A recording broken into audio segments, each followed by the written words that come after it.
Good morning बच्चों। आज हम स्टार्ट कर रहे हैं अपना सीएमए फाइनल का most important chapter director. Confirm category है बेटा आपके सीएमए फाइनल में, यहां से क्वेश्चन आएगा ही, चाहे एक क्वेश्चन आए दो आए। कई बार तो ऐसा देखा गया है बेटा, आपका जो कंपनी जेट 40 मार्क्स का है, 20 मार्क्स से ज्यादा के क्वेश्चन यहीं से आते। ये चैप्टर आपके प्रैक्टिकल लाइफ में भी इंपॉर्टेंट है। As a CMA, as a CA, as a CS, आपको बोर्ड ऑफ डायरेक्टर के बारे में, मैनेजमेंट के बारे में जानने को मिलता है। तो सबसे पहले हम कुछ बेसिक बातें जानते हैं बेटा। जब भी आप ये चैप्टर स्टार्ट करते हैं, ओरिजिनली सेक्शन 149 से लेके 205, ओरिजिनली सेक्शन कंपनी एक्ट के कहां से शुरू होते हैं? 149 से 205। लेकिन आपके सीएमए फाइनल में ये सारे सेक्शन नहीं है। मैं कोशिश करूंगा बेटा मॉड्यूल में जितने सेक्शन हैं आपके, उनको डिटेल में समझाऊंगा। कुछ ऐसे सेक्शन हैं जो आपके कोर्स का पार्ट नहीं है, उसको हम ज्यादा डिस्कस नहीं करेंगे। लेकिन अगर कोई सेक्शन मुझे लगेगा कि ये कहीं से कनेक्टेड है, तो उसको मैं डिटेल में पढ़ाऊंगा आपको। तो सेक्शन 149 टू 205, डायरेक्टर चैप्टर को 3 पार्ट में डिवाइड करना है। इस चैप्टर को बेटा, डायरेक्टर को 3 चैप्टर इसके बने हुए, चैप्टर नंबर 11, चैप्टर 12 और चैप्टर 13। आप सभी को पता होना चाहिए कंपनीज एक्ट में 29 चैप्टर है और 470 सेक्शन। यह बात हर बच्चे को पता होनी चाहिए। कंपनीज एक्ट में 470 सेक्शन है। एमसीक्यू बेस्ड क्वेश्चन पूछ लेगा कि बताओ कंपनीज एक्ट में कितने सेक्शन है, आप बताओगे 470। कितने चैप्टर में डिवाइड है? 29 चैप्टर और 7 शेड्यूल। तो 470 सेक्शन है हमारे कंपनी एक्ट के, 29 चैप्टर है और 7 शेड्यूल। वैसे ही हमारा डायरेक्टर के अंदर ये जो 3 चैप्टर हमें कवर करने हैं, चैप्टर 11, चैप्टर 12, चैप्टर 13। चैप्टर 11 का नाम क्या है बच्चे? Appointment and qualification of director. तो सबसे पहले हमारा फोकस होगा चैप्टर नंबर 11, जो बात करता है appointment and qualification of director. Section 149 to 172, यहां पे कौन से सेक्शन कवर है? 149 टू 172। चैप्टर नंबर 12 ये बात करता है board meeting and power of board. ये हम पढ़ेंगे बेटा सेक्शन 173 टू 195। टेक्निकल पोर्शन, जो मैं कह रहा हूं मोस्ट डिफिकल्ट और एग्जाम के लिए मोस्ट इंपॉर्टेंट, ये वाला पोर्शन बड़ा टेक्निकल है। प्रैक्टिकल लाइफ में जबरदस्त सेक्शन, एक एक सेक्शन 3-3, 4-4 घंटे का, 5 घंटे का बेटा। आप चाहो तो 10 घंटे उस पर डिस्कस कर सकते हो। Loan to director, remuneration of director. तो ये जो थर्ड पोर्शन है, इसका नाम क्या है बच्चे? Appointment and remuneration of managerial person. तो यहां पे बेटा सेक्शन 196 से लेके 205, इस तरीके से आपको पता होना चाहिए कि ये चैप्टर बेटा 149 से 205, डायरेक्टर से रिलेटेड हमें 3 चैप्टर पढ़ने हैं, चैप्टर 11, चैप्टर 12, चैप्टर 13। अब हम बात करते हैं बेटा, आज की पूरी क्लास का पर्पस होगा डायरेक्टर चैप्टर का बेस बनाना। आपको छोटी छोटी ऐसी बातें बतानी है ताकि आपके इस चैप्टर से इंटरेस्ट बनता जाए। तो आज पूरा फोकस है डायरेक्टर का बेसिक कंसेप्ट। तो सारे बच्चे लिखे बेटा कंसेप्ट 1।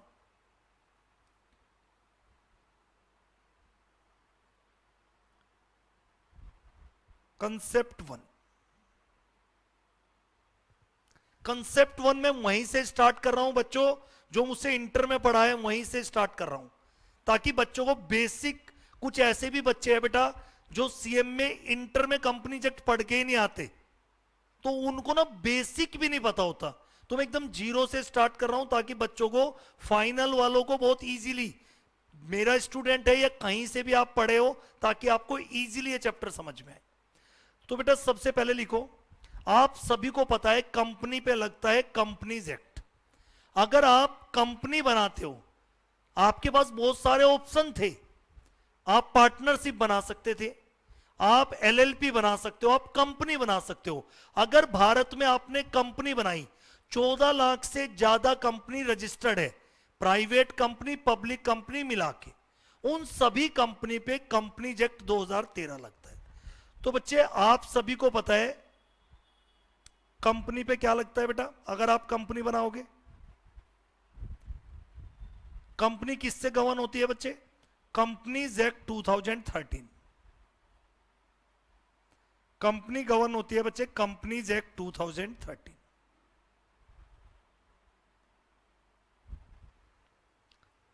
फिर अगर हम बात करें बच्चे कंपनी में कौन कौन होते हैं बेटा, इन जनरली कंपनी में शेयर होल्डर होते हैं,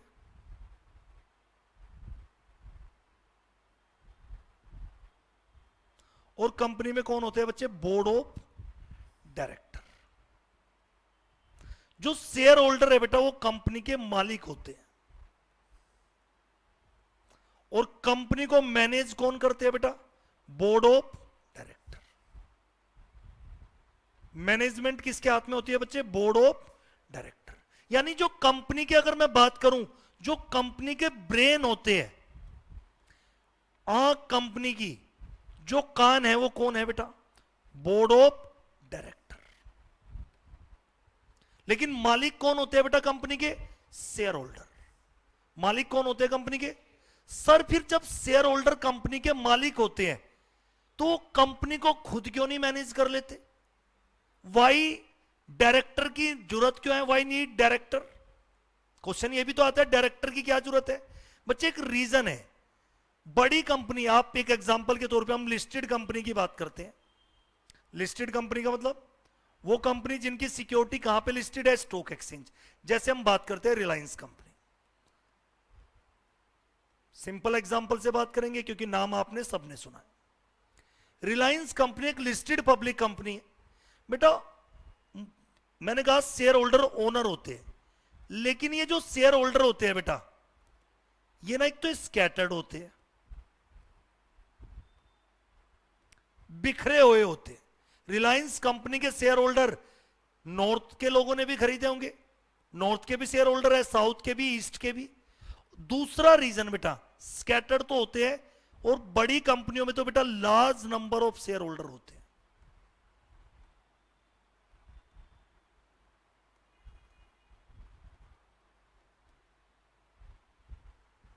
ठीक है बच्चे, तो कंपनी में जो शेयर होल्डर होते हैं वो कंपनी के मालिक होते हैं। वो खुद क्यों कंपनी को मैनेज नहीं कर लेते, क्योंकि वो स्कैटर्ड है और large number of share holder. Due to large number of share holder क्या वो डिसीजन ले पाएंगे भैया, इतने सारे शेयर होल्डर कभी डिसीजन ले पाएंगे, और जब डिसीजन नहीं होगा तो अपॉर्चुनिटी चली जाएगी। तो शेयर होल्डर यहां पे मिसमैनेजमेंट का खतरा बढ़ जाएगा, डिसीजन मेकिंग नहीं हो पाएगी। तो इसलिए हमने कहा कि मालिक तो शेयर होल्डर रहेंगे, लेकिन मैनेज जो करेगा कंपनी को वो कौन करेगा बच्चे, बोर्ड ऑफ डायरेक्टर। सर एक वर्ड डायरेक्टर भी होता है, आगे हम देखेंगे। डायरेक्टर और बोर्ड ऑफ डायरेक्टर में क्या फर्क है बेटा, director is always individual natural person. जो भी कंपनी में डायरेक्टर होता है बेटा वो हमेशा कौन होगा, एक individual natural person, individual natural person. तो डायरेक्टर हमेशा कौन होगा बच्चे, एक इंडिविजुअल नेचुरल पर्सन। हमारे जैसा इंसान ही किसी कंपनी के बोर्ड में डायरेक्टर बन सकता है। कंपनी शेयर होल्डर हो सकती है पर कंपनी कभी डायरेक्टर अपॉइंट नहीं होगी। डायरेक्टर हमेशा कौन अपॉइंट होगा, इंडिविजुअल पर्सन को ही आप एक डायरेक्टर बोर्ड में अपॉइंट कर सकते हैं। सर ये बात कहां से आपने बताई, आगे हम देखेंगे सेक्शन 149 सब सेक्शन 1 कि कंपनी का एक बोर्ड ऑफ डायरेक्टर होना चाहिए, कंपनी का एक बोर्ड होना चाहिए, और उस बोर्ड में इंडिविजुअल क्या होंगे बच्चे, डायरेक्टर। और जब भी इस पूरे चैप्टर में बोर्ड लिखा हो तो समझ जाना सर किसकी बात कर रहे हैं, बोर्ड ऑफ डायरेक्टर। क्या मैं बोल सकता हूं इंडिविजुअली हम डायरेक्टर बोल रहे हैं, collective body of director is known as board of director. Collective body of director, collective body of director, collective body of director is known as board of director। और बोर्ड ऑफ डायरेक्टर सब देखेंगे बेटा, director कहां define है, board of director, अभी तो सिर्फ base बना रहे। तो इतनी बात समझ में आई, कंपनी के मालिक होते हैं शेयर होल्डर, लेकिन वो स्कैटर्ड है, लार्ज नंबर में है, डिसीजन मेकिंग पॉसिबल नहीं हो पाएगी, मिसमैनेजमेंट की पॉसिबिलिटी अराइज हो जाएगी, इसलिए मालिक शेयर होल्डर होते हैं। मैनेज कौन करते हैं कंपनी को, board of director. Director board of director में क्या फर्क होता है, director is always individual natural person और board of director collective body of director is known as board of director. Clear. फिर हम यहां से आगे बढ़ते हैं बेटा, आगे लिखो बेटा कंसेप्ट 1, किसी को भी बेटा नोट डाउन करना है, फोटो क्लिक करनी है, कर सकते हो। क्लियर। कंसेप्ट 2 नेक्स्ट है हमारा बच्चे, concept 2।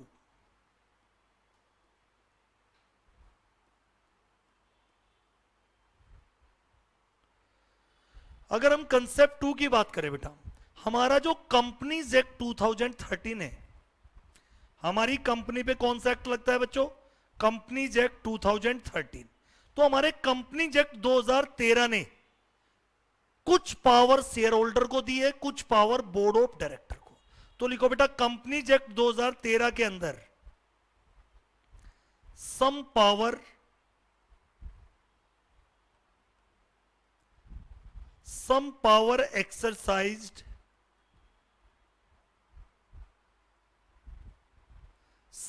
Exercised by board of director, यानी कंपनीज एक्ट में पावर को बाइफरगेट किया है, डिवाइड किया है। कंपनीज एक्ट कुछ पावर शेयर होल्डर को देता है और कुछ पावर किसको देता है बेटा, बोर्ड ऑफ। तो कह रहे कि सम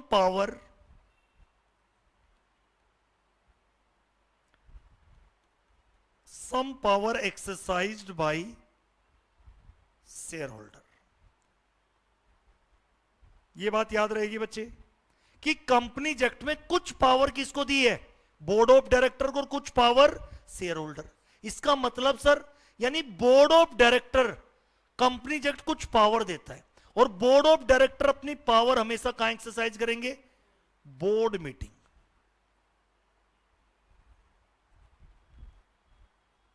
और शेयर होल्डर हमेशा अपनी पावर कहां एक्सरसाइज करते हैं बच्चे, जनरल मीटिंग। जनरल मीटिंग हमेशा किसकी होती है, शेयर होल्डर।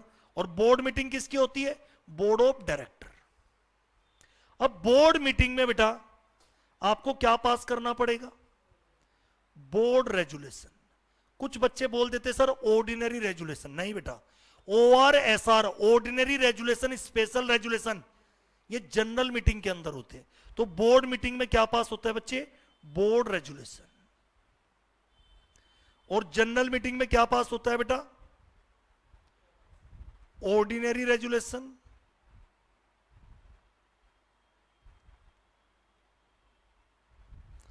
और कंपनीज एक्ट कुछ जगह पे क्या बोलता है बेटा, कहीं जगह पे OR पास होगा, कहीं पे स्पेशल रेजुलेशन। OR में कितनी वोट चाहिए बच्चे, more than 50% votes in favour, more than 50% votes in favour.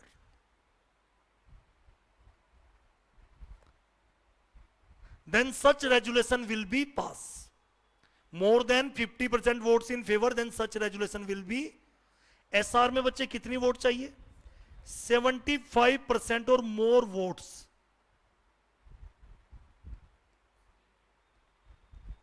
In favour. Sir board resolution कोई बताएगा मुझे, बोर्ड रेजुलेशन, बोर्ड मीटिंग में बोर्ड रेजुलेशन पास होता है, कोई भी बच्चा OR और SR नहीं लिखेगा। ना तो बोर्ड मीटिंग में OR पास होता है ना SR। OR SR कहां पास होते हैं, जनरल मीटिंग में, और जनरल मीटिंग हमेशा किसकी होती है, शेयर होल्डर। नेक्स्ट बेटा, बोर्ड रेजुलेशन भी बच्चे कैसे पास होता है, board resolution bye simple majority. इन जनरली बोर्ड रेजुलेशन कैसे पास होता है, सिंपल मेजोरिटी। अगर आपके बोर्ड में 5 डायरेक्टर है तो आपको कितने शेयर डायरेक्टर की अप्रूवल चाहिए, 3। अगर 3 ही डायरेक्टर है तो 2 की, और 2 ही है तो 2 की। या तो सिंपल मेजोरिटी से बोर्ड रेजुलेशन पास होता है, या बच्चे यूनानिमस बोर्ड रेजुलेशन। यूनानिमस का मतलब क्या होता है बेटा? 100% कंसेंट चाहिए डायरेक्टर की।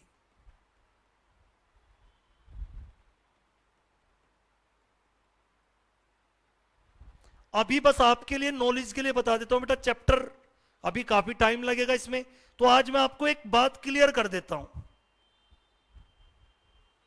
पूरे कंपनीज एक्ट में दो ऐसे सेक्शन हैं जहां पे यूनानिमस बोर्ड रेजुलेशन पास होता है, और वो दोनों सेक्शन डायरेक्टर चैप्टर के अंदर।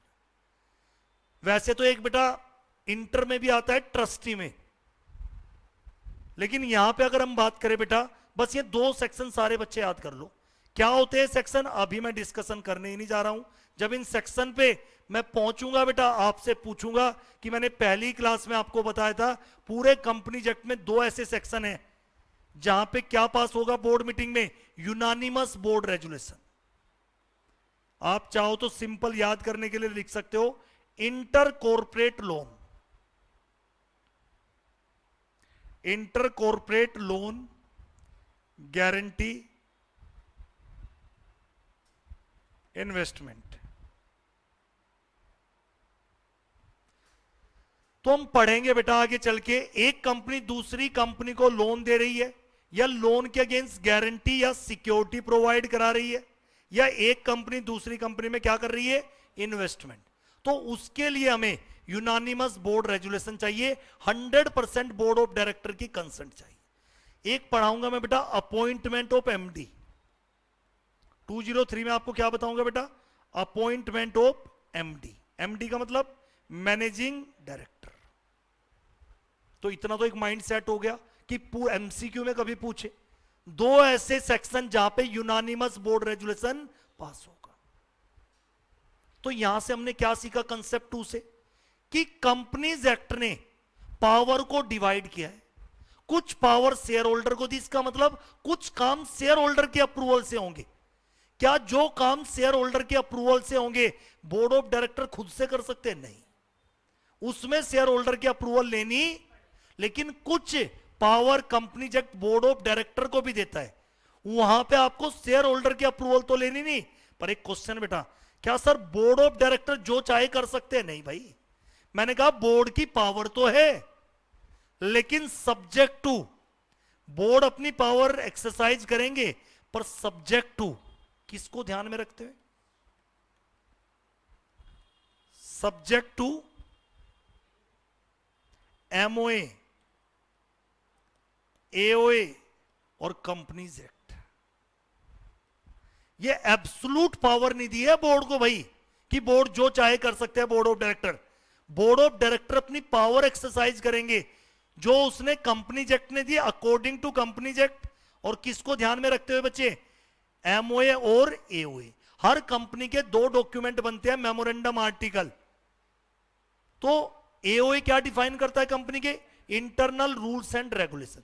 तो जब भी बोर्ड ऑफ डायरेक्टर अपनी पावर एक्सरसाइज करेंगे सब्जेक्ट टू एमओए, एओए और कंपनीज एक्ट।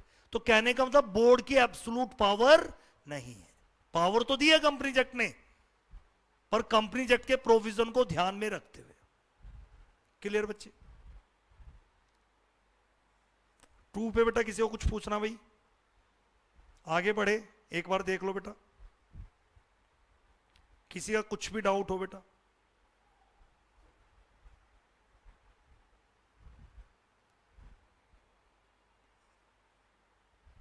ये हो गया हमारा कंसेप्ट नंबर 2। ये छोटी छोटी बेसिक बातें हैं बेटा, जिससे आपका लॉ में इंटरेस्ट आएगा, आपको समझ में आएगा ये चैप्टर। नेक्स्ट बच्चे, concept 3। Concept 3,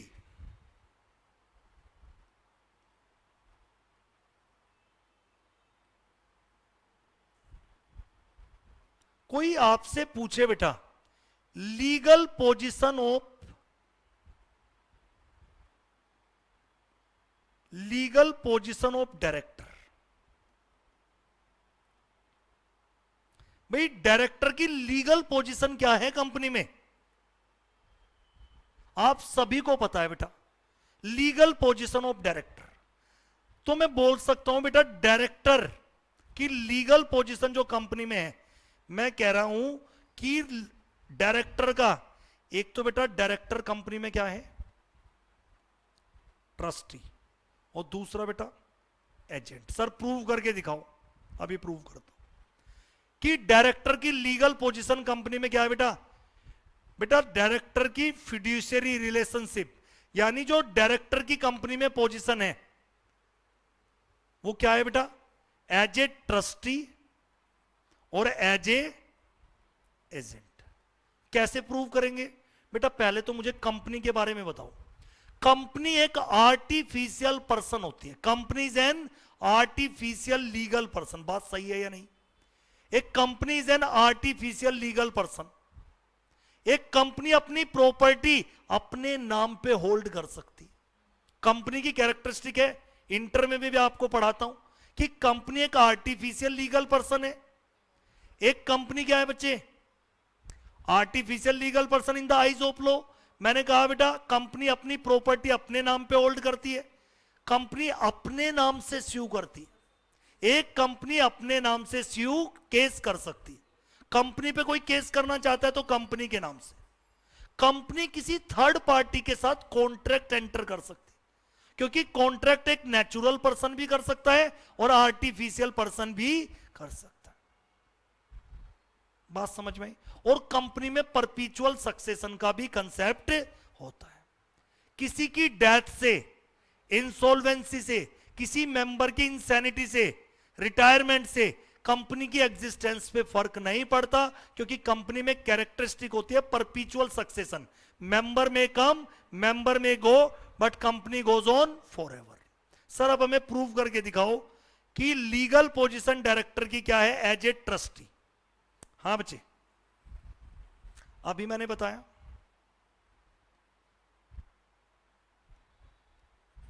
company hold it's property, company hold it's property in its own name.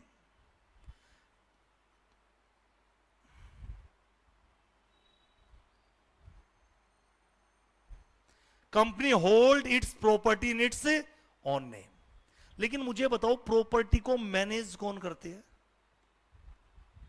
हाँ भाई, कंपनी की प्रॉपर्टी को मैनेज कौन कर रहे हैं? भाई कंपनी तो एक आर्टिफिशियल पर्सन है, तो कंपनी के बिहाफ पे कोई ह्यूमन बीइंग ही तो एक्ट करेगा। और वो कंपनी को मैनेज कौन कर रहे हैं बेटा, प्रॉपर्टी को? Board of director. तो क्या मैं प्रूव नहीं कर सकता हूं ट्रस्टी है, केयर टेकर? जबकि कंपनी की प्रॉपर्टी खुद की है, लेकिन उसको मैनेज कौन कर रहे हैं बेटा? Board of director. तो इससे क्या प्रूव हो गया कि जो लीगल पोजीशन है डायरेक्टर की, वो एज ए ट्रस्टी भी है। कंपनी अपनी प्रॉपर्टी अपने नाम पे भले ही होल्ड करे, पर उस प्रॉपर्टी को मैनेज करना वो किसकी रेस्पॉन्सिबिलिटी है? डायरेक्टर की या बोर्ड ऑफ डायरेक्टर की। तो इससे हमें पता चलता है कि उन्हें हम क्या भी बोल सकते हैं बेटा, as a trustee. Clear? Next, as an agent. ये प्रूव करके दिखाओ सर। बेटा एक कंपनी, अभी मैंने बताया कंपनी क्या कर सकती है। एक कंपनी एंटर कॉन्ट्रैक्ट, किसी के साथ क्या कर सकते हैं? Enter contract with third party. किसी थर्ड पार्टी की साथ कंपनी क्या कर सकती है बेटा? एक company enter contract with third party in its own name.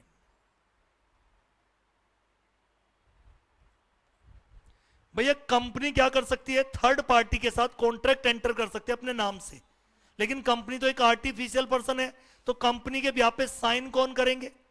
Board of director. तो इससे क्या पता चला? कंपनी प्रिंसिपल हो गई और डायरेक्टर क्या हो गए? एजेंट। तो लॉ ऑफ एजेंसी अप्लाई हो गया यहां पे।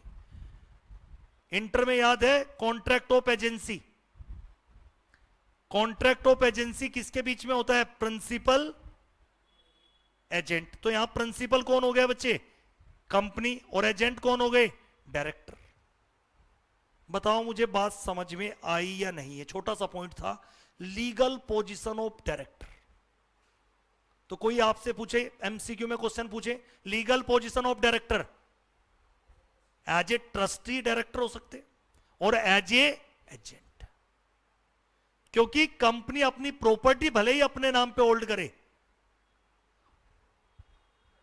लेकिन उसको मैनेज कौन कर रहे हैं बेटा? कंपनी के डायरेक्टर। इसलिए हम कह सकते हैं कंपनी के डायरेक्टर किस कैपेसिटी में भी होते हैं? फिड्यूशियरी। फिड्यूशियरी का मतलब एज ए ट्रस्टी। ठीक है बेटा, कंपनी और मेंबर की जो प्रॉपर्टी है उसका ध्यान रख रहे। एज एजेंट समझ में आया कैसे बोला बेटा मैंने? एज एजेंट कैसे प्रूव कर दिया? नहीं, क्या मैंने बेटा लॉजिक के साथ प्रूव कर दिया कि डायरेक्टर की पोजीशन कंपनी में क्या है? Legal position as a trustee, as a agent. बताओ कंसेप्ट नंबर 3 में कोई doubt? Next,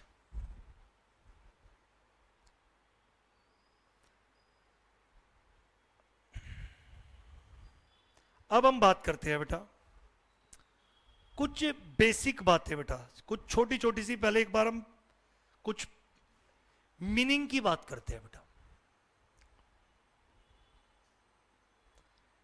meaning of director and board of director.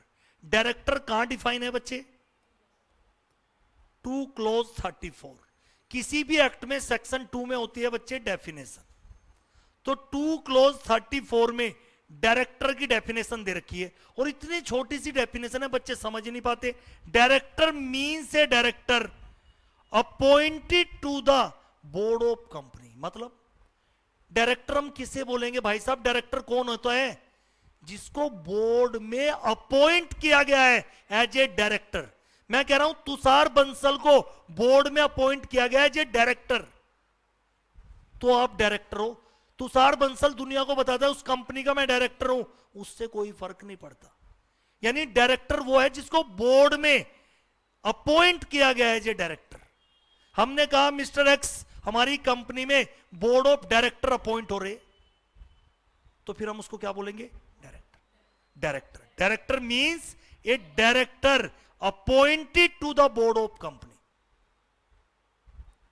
मेरी पावर डायरेक्टर जैसी है कंपनी में। अरुण सर आते हैं कंपनी में, सब डर जाते हैं, क्या मैं डायरेक्टर हूं? नहीं। डायरेक्टर वो है, director means a director appointed to the board of company. समझ आया? It means that a person shall be regarded as director only if he is appointed as director by the company. Simple भाषा में उसी line को, it means that a person shall be regarded as a director only if he is appointed as director by the company. वो director जैसी position hold करता है, director की तरह काम करता है, उससे वो कंपनी का डायरेक्टर नहीं माना जब तक कि पहली बार डायरेक्टर को बोर्ड में अपॉइंट किया गया है। डायरेक्टर अपॉइंटेड होना जरूरी है। If a person occupy the position of director, if a person occupy the position of director he function as a, वो कंपनी में डायरेक्टर की तरह फंक्शन कर रहा है, but is not designated as a, he shall not be regarded as a director. उसे हम director नहीं बोल सकते। यानी डायरेक्टर की तरह फंक्शन एक्सरसाइज कर रहा है कंपनी में, उसकी वजह से वो डायरेक्टर नहीं होगा। डायरेक्टर कब बनेगा? जब उसे अपॉइंटेड। क्वेश्चन ये आता है बेटा अपॉइंटेड का मतलब क्या? अपॉइंटेड का मतलब शेयर होल्डर ने रेजुलेशन पास करके, शेयर होल्डर ने जनरल मीटिंग में रेजुलेशन, भैया मैंने क्या बोला? कंपनी में शेयर होल्डर मालिक होते। क्या मुझे बताओ, मुकेश अंबानी साहब शेयर होल्डर भी है और डायरेक्टर भी है। खुद को ही क्या अपॉइंट करा रखा है? डायरेक्टर है या नहीं? एमडी भी, मैनेजिंग डायरेक्टर। तो मैं क्या कह रहा हूं बेटा, मुझे बताओ उस डायरेक्टर का मीनिंग समझ में आया नहीं? एक केस स्टडी तो यहां पे भी बना सकता है नहीं? कि एक पर्सन है मिस्टर एक्स, वो कंपनी का सारा काम करता है, उसकी फंक्शन जो है करता है वो डायरेक्टर की कैपेसिटी में कर रहा है, पर हमें तो ये देखना पड़ेगा उसे डायरेक्टर अपॉइंट किया गया है या नहीं। क्लियर बेटा? फिर आता है बोर्ड ऑफ डायरेक्टर, या मैं बोल दूं बोर्ड, पूरे कंपनी एक्ट में जब बोर्ड लिखा हो तो बोर्ड ऑफ डायरेक्टर, कहां डिफाइन है? 2 क्लोज 10।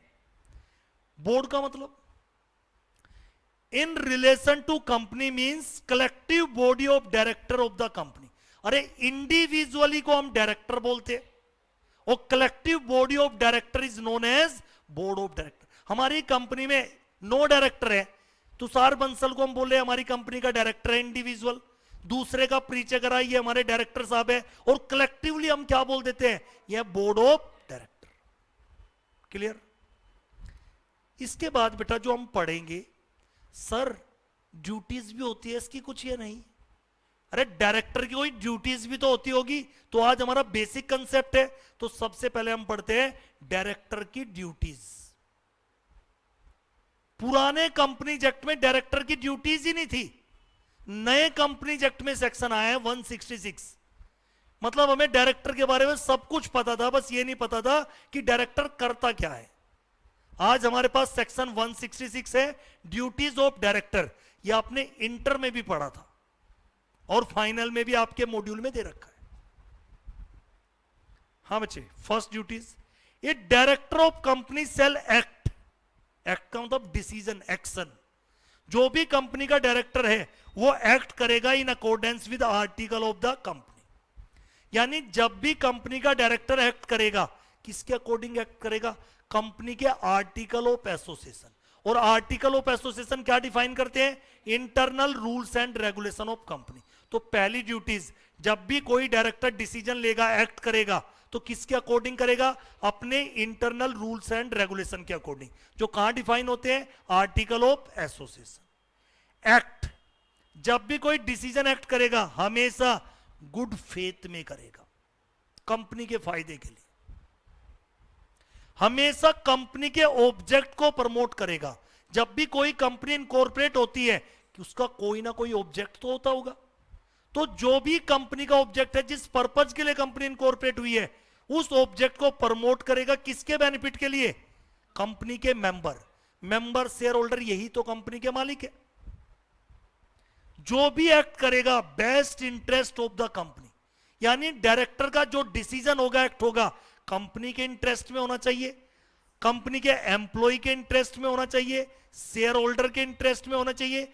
जहां पे आपकी कंपनी जिस कम्युनिटी में, जिस एरिया में आपकी कंपनी बिलोंग करती है, जहां पे एक्टिविटी कर रही है, उस कम्युनिटी का भी ध्यान रखते हुए एक्ट करना है।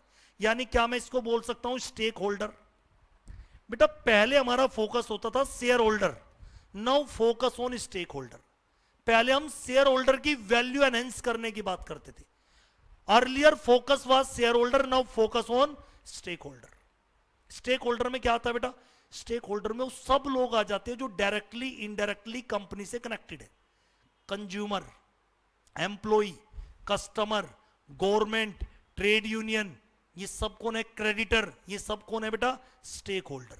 आज के टाइम पे हमारा फोकस शेयर होल्डर नहीं है, स्टेक होल्डर। सब इंपॉर्टेंट है अब। स्टेक होल्डर का मतलब जो डायरेक्टली इनडायरेक्टली कंपनी से कनेक्टेड है। और हमें एनवायरमेंट को भी प्रोटेक्ट करना है, यानी डायरेक्टर को ध्यान देना है। अगर हमारी ऑर्गेनाइजेशन का नेचर ऐसा है जिससे बहुत सारा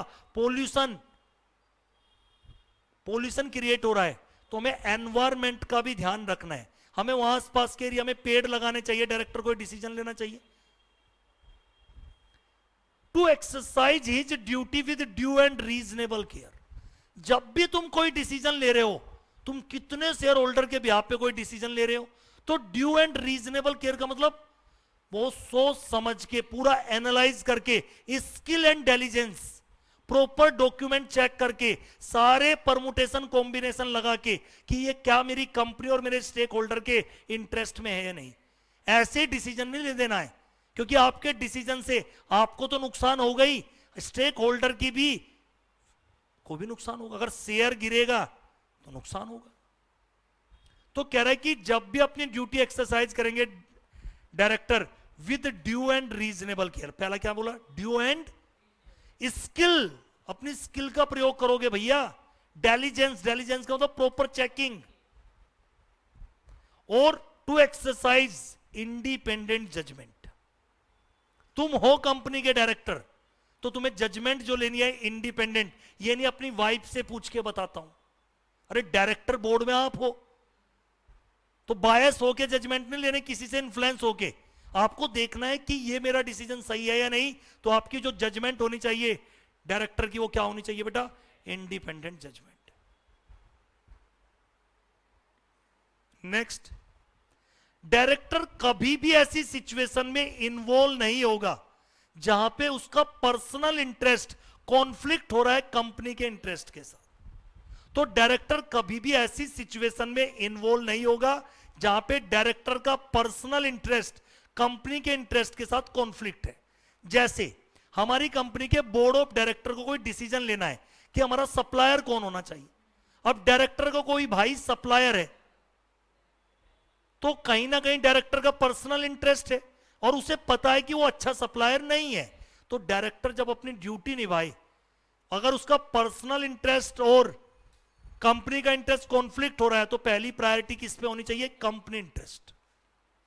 not to achieve undue gain, director कभी भी अपनी पोजीशन का अनड्यू गेन नहीं लेगा, एडवांटेज नहीं लेगा बेटा, ना तो खुद लेगा बेटा, ना अपने रिलेटिव को फायदा पहुंचाएगा, ना अपने पार्टनर को।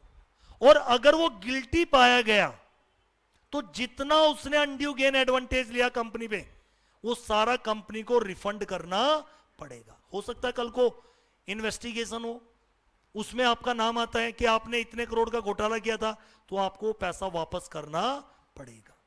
तो डायरेक्टर कभी भी अनड्यू गेन, अपनी पोजीशन का अनड्यू गेन एडवांटेज नहीं लेगा, ना खुद के लिए, ना रिलेटिव के लिए, ना पार्टनर। और अगर फ्यूचर में गिल्टी पाया जाता है तो पैसा रिफंड भी करना पड़े। और डायरेक्टर अपना ऑफिस ट्रांसफर नहीं कर सकता। मैं डायरेक्टर हूं, तुषार बंसल डायरेक्टर है बेटा, इसने कहा बेटा रोहित को कि एक काम कर, मैं 1.5 महीने के लिए दुबई जा रहा हूं, अब तू 1.5 महीने के लिए डायरेक्टर। तो आप अपना ऑफिस ट्रांसफर नहीं कर सकते। अगर आपने असाइनमेंट ऑफ ऑफिस डायरेक्टर का ऑफिस ट्रांसफर किया तो वॉइड माना जाएगा। भैया ये जो डायरेक्टर का ऑफिस है ना, ये ट्रस्ट है, ये ट्रस्ट की तरह काम करता है। तो मैं कह रहा हूं कि आप अपना ऑफिस, डायरेक्टर का जो ऑफिस है, उसे ट्रांसफर नहीं कर सकते। अगर आपने ट्रांसफर किया, हाँ, आप उस पर्सन को बोर्ड में अपॉइंट कर लीजिए डायरेक्टर। समझ आया? ये क्या थी बेटा हमारी ड्यूटीज ऑफ डायरेक्टर। ये हमारी कुछ ड्यूटीज थी सेक्शन 166। तो हमारा एक सेक्शन भी कंप्लीट हो चुका है बच्चों, 166। और पहले पार्ट में हमें क्या कवर करने हैं? 149 टू 172। कोई दिक्कत यहां तक? क्लियर?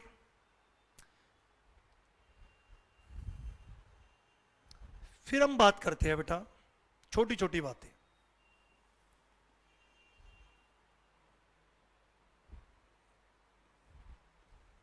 वन 49 बेटा, 149 सब सेक्शन 1, जहां से हमारा ये चैप्टर स्टार्ट होता है। बेटा ध्यान से समझना है आप। Every company shall have board of director. हर कंपनी में बोर्ड ऑफ डायरेक्टर होंगे।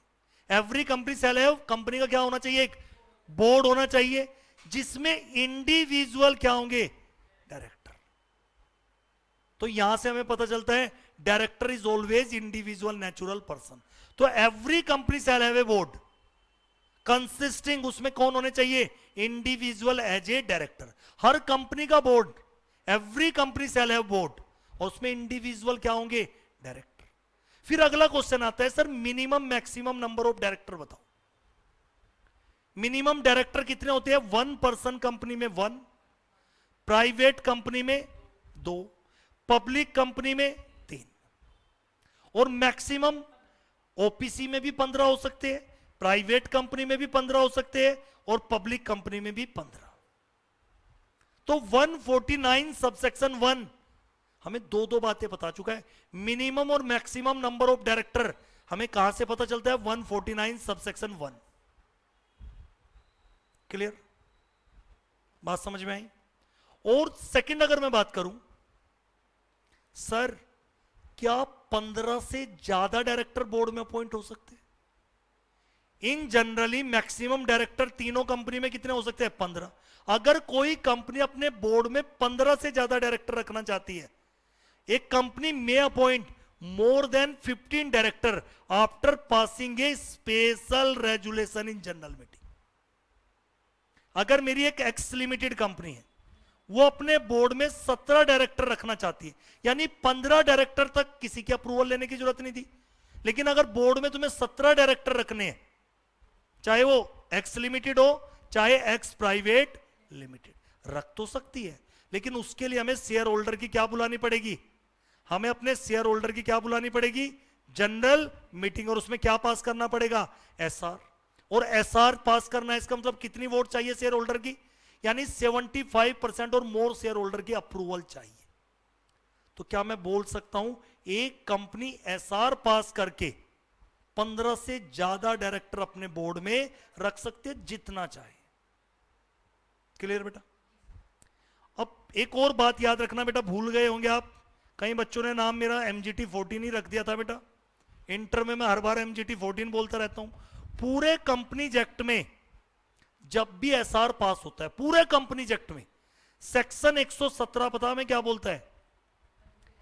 MGT 14 एक फॉर्म जाएगा, किसको? आरओसी को। कितने दिन के अंदर? Within 30 days. और 30 डेज कब से बेटा? From the date of passing SR. तो ये बात हर बच्चे को पता होनी चाहिए बेटा, चाहे आप कहीं से भी पढ़े हो बेटा। पूरे कंपनीज एक्ट में जब जब एसआर पास होता है जनरल मीटिंग में, तो उसकी इंटीमेशन कंपनी किसको देती है? आरओसी को। कौन से फॉर्म के थ्रू? MGT 14। MGT का मतलब मैनेजमेंट 14। कितने दिन के अंदर? 30 दिन के अंदर, जब से एसआर पास हो। अब बेटा मैक्सिमम नंबर ऑफ डायरेक्टर की लिमिट किस पे अप्लाई नहीं होती? सेक्शन 8 कंपनी पे।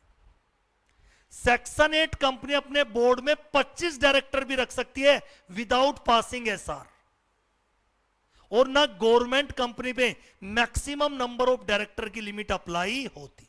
यानी गवर्नमेंट कंपनी और सेक्शन 8 कंपनी अपने बोर्ड में बिना शेयर होल्डर के अप्रूवल के जितने चाहे डायरेक्टर रख सकती है, पर मिनिमम की इन पे भी लिमिट है। अगर प्राइवेट कंपनी है तो 2, पब्लिक है तो 3। मैक्सिमम की लिमिट नहीं है सेक्शन 8 कंपनी पे और गवर्नमेंट कंपनी पे। लेकिन मैक्सिमम की लिमिट तो है नहीं बच्चों, पर ये सेक्शन 8 कंपनी गवर्नमेंट कंपनी को हमने एग्जम्पशन तो दी, लेकिन कंडीशन भी है कि कह रही है सेक्शन 8 कंपनी और गवर्नमेंट कंपनी ने एनुअल रिटर्न का डिफॉल्ट ना किया। हर कंपनी को हर साल एनुअल रिटर्न फाइल करनी होती है। अभी बेटा सीजन चला हुआ है, एनुअल रिटर्न। और हर कंपनी को अपने फाइनेंशियल स्टेटमेंट भी किसको फाइल करने होते हैं? आरओसी को। कौन से सेक्शन में? 137। कह रहा सेक्शन 8 कंपनी गवर्नमेंट कंपनी को एग्जम्पशन तो है, बट सब्जेक्ट टू कंडीशन भी लगाई।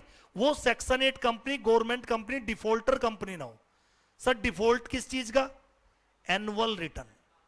यानी उस सेक्शन 8 कंपनी गवर्नमेंट कंपनी ने अपनी टाइम पे एनुअल रिटर्न आरओसी को फाइल की हो और अपने फाइनेंशियल स्टेटमेंट भी टाइम पे आरओसी को फाइल किए, तो फिर वो मैक्सिमम डायरेक्टर कितने भी रख सकते हैं विदाउट पासिंग एसआर। क्लियर? और ये पता होना चाहिए बेटा, एनुअल रिटर्न हर कंपनी को अपनी एनुअल रिटर्न प्रिपेयर करनी होती है सेक्शन 92 में, और किसको फाइल करनी होती है? आरओसी को 60 दिन के अंदर from the date of AGM. From the date of AGM कौन से फॉर्म में बेटा? MGT 7। हर कंपनी को एनुअल रिटर्न कौन से फॉर्म में फाइल करनी होती है? MGT 7। इसकी एक्सेप्शन भी पढ़ाई थी मैंने, याद हो कुछ? ओपीसी और स्मॉल कंपनी को भी एनुअल रिटर्न प्रिपेयर करनी है, लेकिन इनका फॉर्म अलग है, MGT 7A। और हर कंपनी को फाइनेंशियल स्टेटमेंट प्रिपेयर भी करने हैं और अपने ऑडिटेड फाइनेंशियल स्टेटमेंट किसको फाइल करने हैं? आरओसी को। कितने दिन के अंदर? 30 दिन के अंदर। 30 दिन कब से? From the date of AGM. कौन से फॉर्म में? AOC 4, account of company. Clear बच्चे?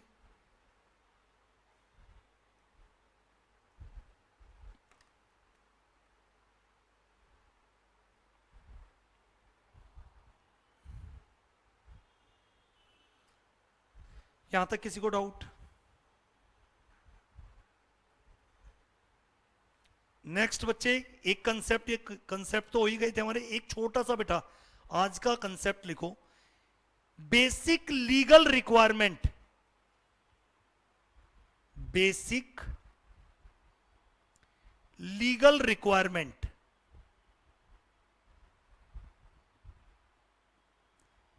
Basic legal requirement for appointment of director. जब भी आप डायरेक्टर को अपॉइंट करोगे बेटा, कुछ बेसिक रिक्वायरमेंट है, legal requirement.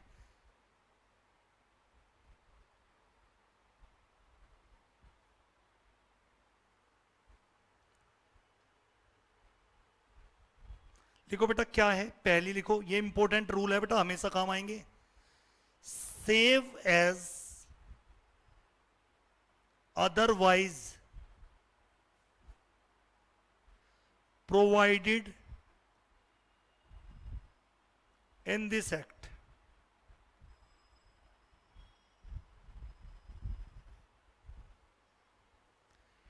in generally director is appointed by shareholder। In generally director is appointed by shareholder in general meeting।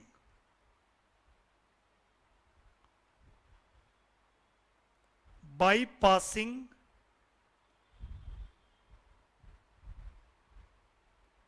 OR। OR का मतलब बच्चे ऑर्डिनरी रेजुलेशन। यहां पे OR का मतलब क्या है बेटा? ऑर्डिनरी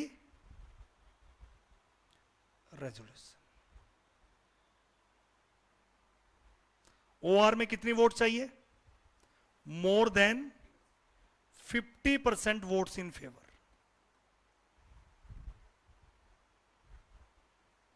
इन फेवर, हाँ बच्चे, more than 50% votes in favour.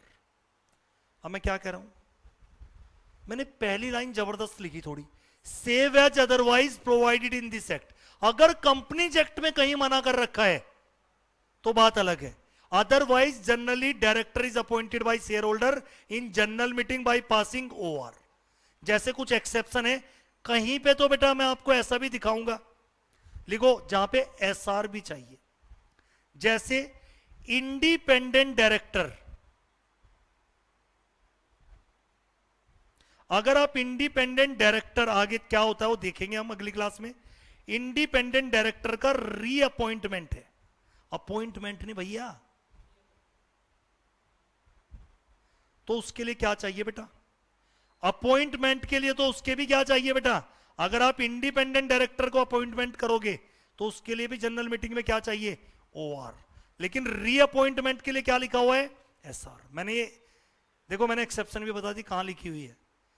Sir और भी कुछ ऐसा है? लो बता देता हूं भाई। सेक्शन 161, सारे बच्चे बहुत ध्यान से पढ़ना। सेक्शन 161 में जो डायरेक्टर होंगे उन्हें अपॉइंट करेंगे कौन बेटा? Appointed by board of director. यानी कुछ ऐसे भी डायरेक्टर होते हैं जिन्हें शेयर होल्डर अपॉइंट करते ही नहीं। सर उनका नाम लिख दोगे तो बड़ा अच्छा रहेगा। लो मैं लिख देता हूं, आगे क्या होते हैं वो आएंगे। मैंने कहा इन generally director is appointed by share holder in general meeting, लेकिन कुछ एक्सेप्शन ऐसी भी आएगी जहां SR की भी जरूरत है। कुछ ऐसी भी जगह जहां शेयर होल्डर डायरेक्टर को अपॉइंट ही नहीं करते। लिखो उनका नाम, एडिशनल डायरेक्टर। क्या होता है बाद में बताऊंगा। एडिशनल डायरेक्टर सारे सेक्शन 161 में है। Alternate director, director in casual vacancy, director in casual vacancy,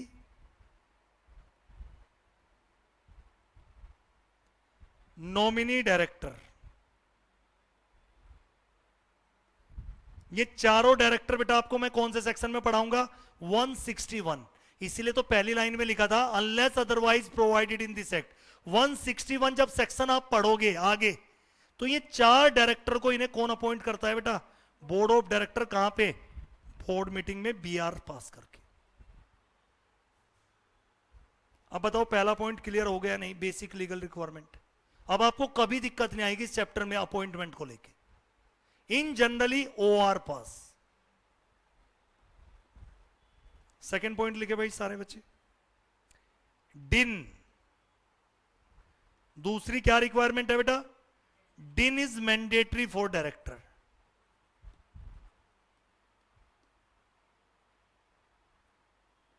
हाँ भाई, अगर आप किसी कंपनी में डायरेक्टर बनना चाहते हो तो आपको क्या चाहिए बेटा? डिन मैंडेटरी है। डिन का मतलब डायरेक्टर आइडेंटिफिकेशन नंबर।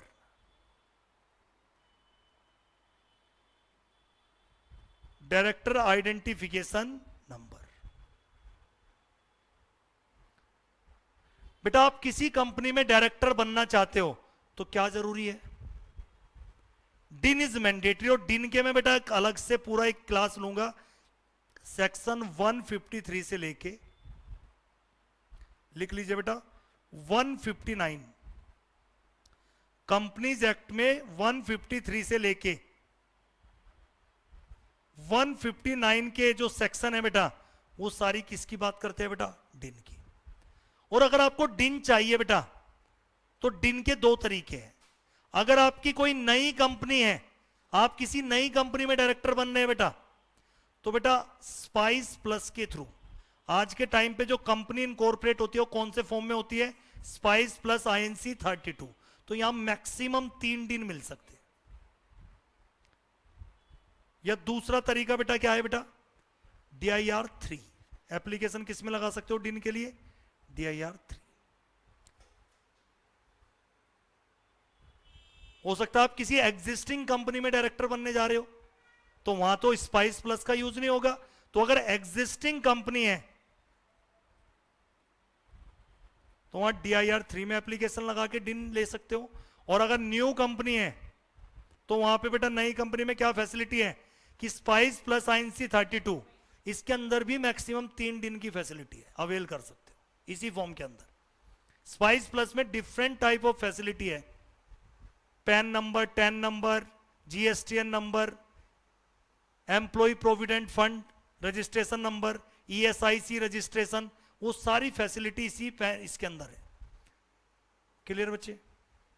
ये सब डिन को हम डिटेल में पढ़ेंगे, अभी तो कुछ मैं एसेंशियल रिक्वायरमेंट बता रहा हूं। नेक्स्ट थर्ड क्या है बेटा? Consent to act as a director. जो भी कंपनी में डायरेक्टर बनेगा उसे अपनी कंसेंट देनी पड़ेगी। डिन तो चाहिए ही चाहिए बेटा, consent to act as director. तो बेटा जो भी डायरेक्टर अपनी डायरेक्टर बनेगा उसे DIR 2 में क्या देनी पड़ेगी बेटा? Return consent. किस बात के लिए return consent? To act as a director. पता चला आप डिन तो लेके डायरेक्टर तो बन गए, जब तक तुमने DIR 2 नहीं दिया तुम्हारा एक्ट इनवैलिड है।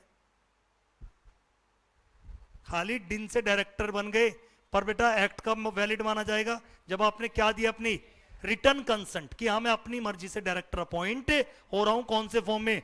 DIR 2।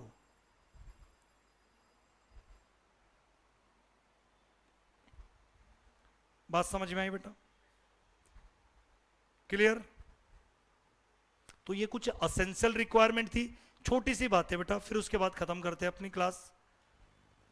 बेटा डायरेक्टर बनने के लिए आपको कोई ना तो क्या चाहिए बेटा? Citizenship criteria. हाँ बेटा, क्या डायरेक्टर के लिए अगर आप किसी कंपनी में डायरेक्टर अपॉइंट होना चाहते हो, no citizenship criteria,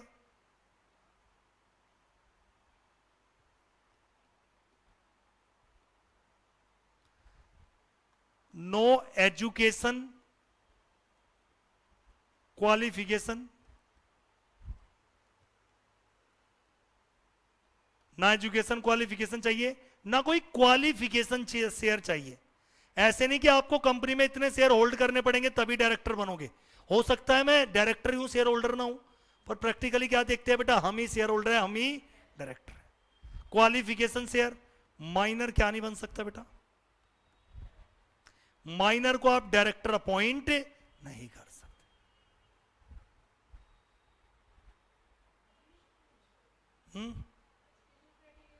no education qualification. Dhiru भाई अंबानी कितने पढ़े हुए थे? पता नहीं कितने सीए सीएम में वहां काम कर रहे होंगे। बेटा बिजनेस के लिए जरूरी नहीं आपकी एजुकेशन ही हो, कुछ तो खानदानी होते हैं बेटा, जो तुम्हें स्कूल में सीख के आते हैं, उनसे उनके माँ बाप ने तुमसे बेटर सिखा दिया उन्हें बिजनेस के फंडामेंटल रूल। बात समझ में आई या नहीं?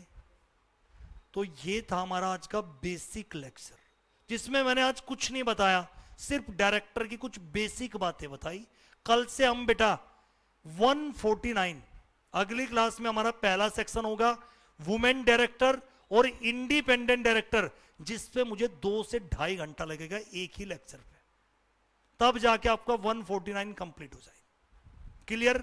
आज हमें बेस बनाना था चैप्टर का, थोड़ी बेसिक अंडरस्टैंडिंग वो आज हमने देखी है, बाकी हम नेक्स्ट क्लास में देखेंगे। बाय बाय बच्चों।